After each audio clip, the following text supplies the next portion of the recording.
méchant qu'on est jaloux. C'est parce que le cœur est méchant qu'on commet la fornication, l'adultère. C'est parce que le cœur est méchant qu'on vit dans la magie, le vampirisme. On se plaît de sortir la nuit, faire du mal aux gens parce que le cœur est méchant. On reconnaît l'arbre à ses fruits, va déclarer Jésus. Tout bon arbre produit de bons fruits, mais le mauvais arbre produit le mauvais fruit. C'est ce que nous avons. Être à Jésus veut dire être connecté à Jésus. Hein? Est-ce que nous savons ça? Il va dire dans Jean 15, je suis le cep, vous êtes le sarment. Nous ne sommes que des branches qui peuvent être connectées soit à l'arbre de la mort, soit à l'arbre de la vie. Et Jésus va, il rassure. Je suis le cep, vous êtes le sarment. Si vous êtes connecté à moi, vous allez produire des fruits et des fruits en abondance. Il va dire l'amour, la paix, la joie, la bonté. Et quand on voit ce que c'est que l'amour et ses conséquences, sommes-nous vraiment connectés à la vie? Sommes-nous vraiment connectés à la pureté? Sommes-nous connectés à la bénédiction? Nous qui recherchons la bénédiction. Deutéronome 32, Dieu qui connaît son peuple va dire, leur vigne est du plan de Sodome, leur terroir de Gomorrhe, leurs raisins sont des raisins empoisonnés, leurs grâces sont amères, leur vin c'est le venin du serpent, c'est le poison cruel des aspices. Voilà ce que Dieu déclare. Il dit qu'après avoir donné sa loi, il sait que le peuple d'Israël ne peut pas l'appliquer parce qu'ils sont connectés au serpent. Ils sont connectés au mal. Parce qu'ils sont connectés au mal, leur vin, ce n'est que le venin du serpent. Les paroles venant du serpent. Faits et gestes venant du serpent. Parce qu'on est connecté au serpent.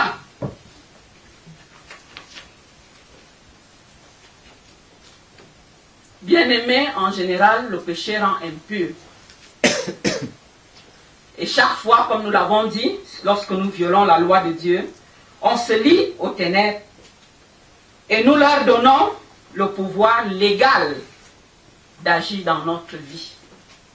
Donc chaque fois que je pêche, chaque fois que je prononce un mensonge, je donne le pouvoir légal au père du mensonge d'agir dans ma vie.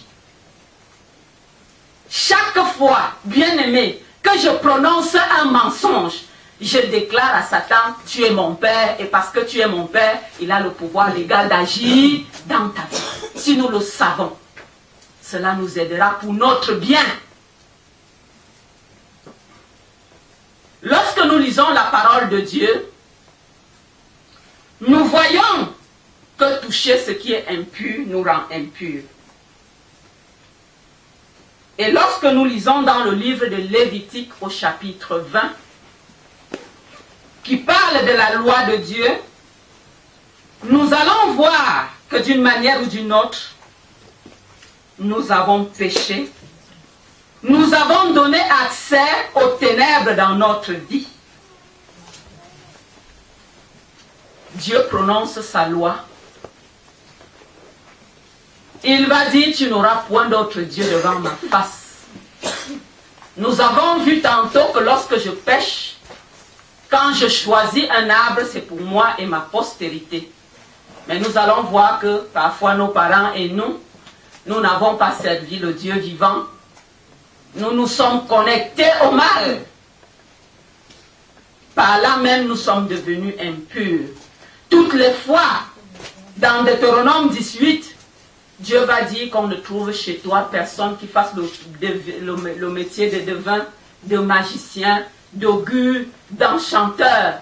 Personne qui évoque les esprits de mort. Mais nous allons voir même les chrétiens dire, le mort est venu me dire ceci. Ma mère qui est morte est venue me dire ceci. Même ceux qui sont à l'église parfois. Dieu nous dit de ne pas aller chez ces gens-là. Parce que notre simple présence chez un marabout nous rend impurs. Lorsque quelqu'un a volé, pour quelles que soient les raisons, il se connecte au mal. l'adultère alors on s'unit. Parce que l'adultère, la fornication, quand on commet l'adultère ou la fornication, lorsque quelqu'un a les démons en lui, tes péchés ont mis en toi les démons. Quand tu t'unis à lui, tous ces démons encore entrent en toi. Donc c'est un moyen avec lequel on peut rassembler 10 démons, 1000 à la fois. 1000 à la fois. Et quand nous voyons la légèreté avec laquelle l'homme vit aujourd'hui, le degré de prostitution, nous pouvons comprendre pourquoi la société est remplie de mal, parce que les démons se transmettent, par la sexualité, par. Dieu a dit, tu ne convoiteras pas. Lorsque nous convoitons, nous avons péché. Dieu nous dit, honore ton père et ta mère. Lorsque nous n'honorons pas nos parents, nous avons péché. Bien-aimés, nous connaissons tous la loi de Dieu. Chaque fois que nous avons enfreint à l'une de ces lois, nous nous sommes connectés au mal. Par tous ces péchés, nous ouvrons la porte à nos vies à des esprits méchants. Esprits d'orgueil, de convoitise, d'adultère, de fornication, de corruption, de gloutonnerie, d'ivrognerie, esprit de paresse. Cet esprit de paresse, si on n'en est pas libre, lorsqu'on devient chrétien, on ne peut pas lire, on ne peut pas méditer. Esprit de paresse qui nous pousse à remettre tout au lendemain. Cet esprit de paresse qui gagne la jeunesse de plus en plus. Esprit de paresse. De paresse. De même que le peuple d'Israël a combattu pour hériter la vie éternelle, pour hériter Canaan, Dieu a donné Canaan à Israël. Mais il fallait combattre pour occuper les territoires, n'est-ce pas? De même, lorsqu'on devient chrétien, on doit combattre pour conquérir les territoires perdus. Celui qui a l'esprit de paresse ne peut pas travailler. Luc 13, 24 va nous dire, efforcez-vous d'entrer par la porte étroite. Efforcez-vous.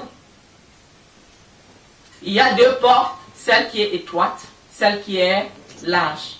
Jésus est le chemin. Lorsqu'on vient au chemin, tant qu'on ne sait pas dépouiller du fardeau, des jougs, du bagage qu'on a amassé dans les ténèbres, bien aimé, on ne peut pas faire un pas dans la vie chrétienne parce que la porte est étroite. C'est le pourquoi nous allons voir des gens qui ont fait des années à l'église, qui sont incapables d'élever une prière, incapables de louer Dieu en esprit et en vérité, parce qu'ils sont chargés. Chargés. Ils ont un bagage qui les empêche d'avancer. Le chemin est étroit. Sur ce chemin, on ne peut pas passer avec le bagage. Tant qu'on n'a pas fait tomber le bagage, bien aimé, nous allons faire du surplace. Nous sommes, le péché nous a envahi de l'esprit de peur, de haine. Le tableau va nous le résumer dans un instant. L'esprit de peur, il y a des gens qui ont peur pour rien. L'esprit de colère, on est facilement en colère, même pour des futilités. L'esprit de jalousie, de cupidité, d'avarice, de mensonge, de sorcellerie, de magie, de timidité, de bavardage. Il y a des gens qui bavardent pour rien, qui distraient même par le bavardage, qui ne parlent pas utile, des gens qui ne peuvent pas se taire un instant. Bien-aimés, voilà ce qu'est l'homme qui s'est connecté au mal. Et parce que nous voyons donc à partir de tout ceci l'importance de la sanctification. La sanctification donc, une fois de plus, dans la Bible a deux sens. Dans le premier sens, il signifie être mis à part pour Dieu. Quand Israël est choisi, quand Dieu dit le peuple saint, c'est le peuple mis à part. Ça veut dire Dieu t'a élu, Dieu t'a choisi. Et dans le deuxième sens, c'est être pur. Comme nous l'avons dit tantôt, que les sacrificateurs qui s'approchent de l'Éternel se sanctifient aussi, de peur que l'Éternel ne les frappe de mort. Nous savons qu'en tant que chrétiens, nous sommes sacrificateurs. Dans Apocalypse 1, Dieu nous a appelés, il a fait de nous un royaume de sacrificateurs. Et la parole de Dieu dit, si nous sommes sacrificateurs, nous devons nous sanctifier pour nous approcher, afin que l'Éternel ne nous frappe de mort. Nous voyons dans la Bible beaucoup de personnes qui ont été frappées simplement parce qu'ils se sont approchés de Dieu sans être purifiés. Bien-aimés, comme nous l'avons toujours dit, être même chrétien, c'est un risque aussi, si nous ne faisons pas bien. On peut mourir précocement parce qu'on est devenu chrétien. Nous voyons le cas d'Uri, n'est-ce pas? Uri est mort parce qu'il a touché l'arche, alors qu'il ne devrait pas le faire.